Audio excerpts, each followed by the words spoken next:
Olá, meus amores, tudo bom? Boa tarde. A paz de nosso Senhor Jesus Cristo seja com todos nós. Hoje eu vim aqui desfrutar com vocês sobre 2 Coríntios 12, versículo 9. Ele fala assim: a minha graça é o que basta para você, porque o poder se aperfeiçoa na fraqueza. Aqui Paulo estava falando que para que ele não se gloriasse, né, com os bem-feitos, o Senhor colocou um espinho na carne dele. E o Senhor falou que a graça dele o bastava, né? Então, o Senhor, ele quer nos mostrar que tudo que fazemos é por ele e para ele, né? Tudo é por ele e para ele.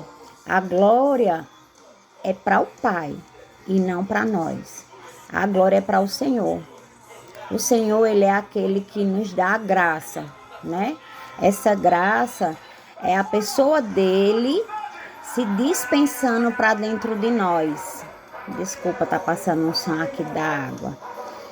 E essa graça, ela se dispensa para cada parte do nosso ser. E o Senhor, ele quer ser dispensado para dentro de cada um de nós. Eu tenho uma história que eu morei em Alagoas. Morei em 2 ciclos em Alagoas. Um deles foi em Penedo. Esse período eu morei lá 5 anos. Aproximadamente isso aí. E lá, aprovei ao Senhor me dar 2 casas. Eu estava lá com essas 2 casas, vim embora. E era falado, né, a mim: mas Márcia, como é que você vai embora? Você com sua estabilidade financeira, trabalhando, ganhando bem, tem seu transporte, né, seus filhos, escolas boas para os meninos. Eu não teria a mesma coragem que você tem. O meu gerente me falando, né? E o meu patrão: fica aqui conosco. E o que eu pude falar para eles foi que, da mesma proporção que o Senhor abriu essa porta lá onde eles estavam, o Senhor iria abrir uma outra porta de volta à minha cidade natal, que é Garanhuns, Pernambuco, né? E aí o que acontece? Eu vim embora e eu deixei essa casa lá. Irmãos, se passaram 8 anos essa casa lá. Aluguei, tive alguns prejuízos, algumas perdas bem consideráveis, porque o pessoal deteriora tudo, né? Uma amiga minha pediu para ficar 4 meses, ficou 3 anos. E mais prejuízos. E eu vivendo na minha cidade natal, pela graça de Deus, pelo poder do Espírito Santo e a fé. Vivendo de um salário, vivendo de milagres. Mas Deus sempre mostrando que a graça dele me bastava e que o poder dele se aperfeiçoava na minha fraqueza. Passados esses 8 anos, uma tia minha adoeceu e veio a óbito. E em seguida, o marido dela também veio a óbito.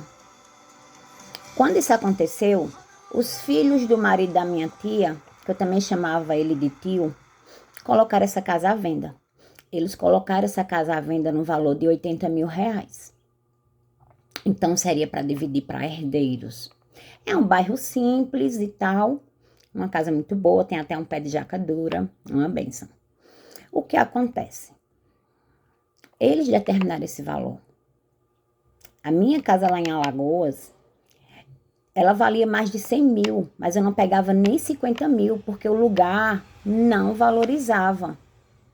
A cidade em si não valoriza, né? Ainda que a casa fosse grande, fosse boa, tivesse toda uma estrutura boa, os materiais que foram colocados e tudo mais, mas eu não tirava aquilo que eu coloquei nela.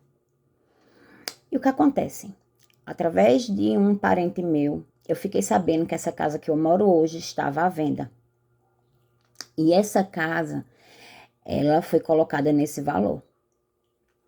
Como eram parentes e sabiam que não venderiam rápido, até porque estávamos num período de pandemia praticamente, saindo de uma pandemia, e ninguém tinha esse dinheiro em mãos ali de imediato. Eram raros os casos. Então foi falado assim, ó, ele falou que entrega 40 mil para quem chegar com dinheiro na mão. Eu disse, eu quero ir até ele. E foi dessa maneira. Eu disse, o senhor aguarda que eu coloque minha casa à venda?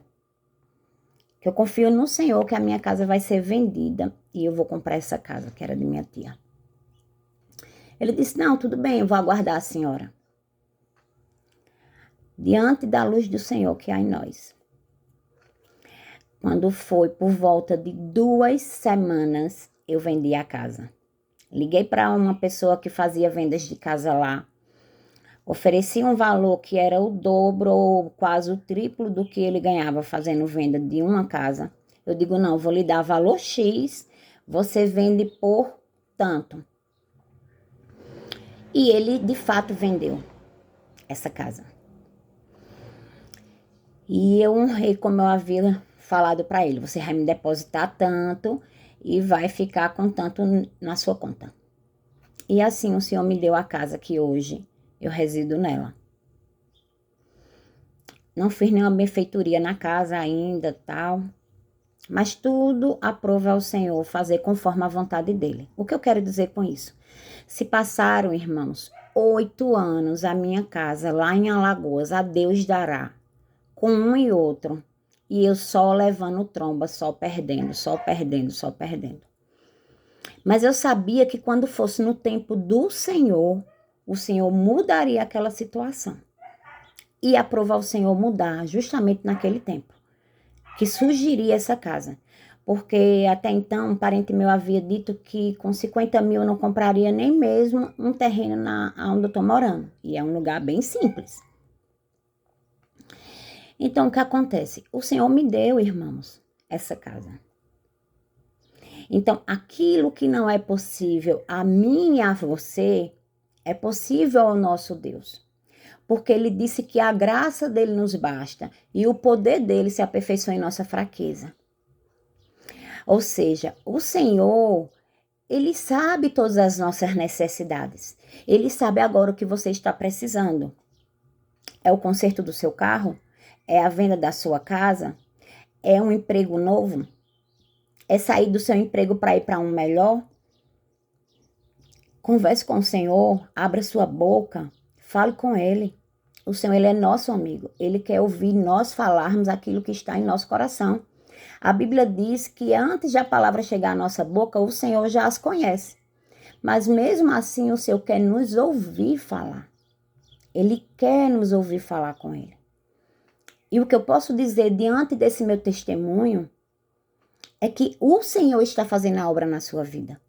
O Senhor está movendo situações para que você alcance o propósito que Deus quer para a sua vida. Porque a vontade de Deus, ela é boa, ela é perfeita e ela é agradável. Então, creia, profetize, tome posse. Já se veja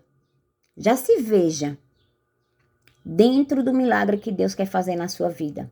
É a sua cura, já se veja curado. Né? Já se veja curado. Então, creia, tão somente creia, porque Deus é o Deus que opera maravilhas e faz aquilo que eu e você não pode fazer. Já peço a vocês que curtam, compartilhem, falem aqui para mim a experiência de vocês, que eu vou gostar muito de saber, tá bom? E Jesus é o nosso Senhor. Ele é o Senhor de todos e rico para com todos aqueles que invocam o seu santo nome. Fiquem na paz e até mais, se Deus assim quiser.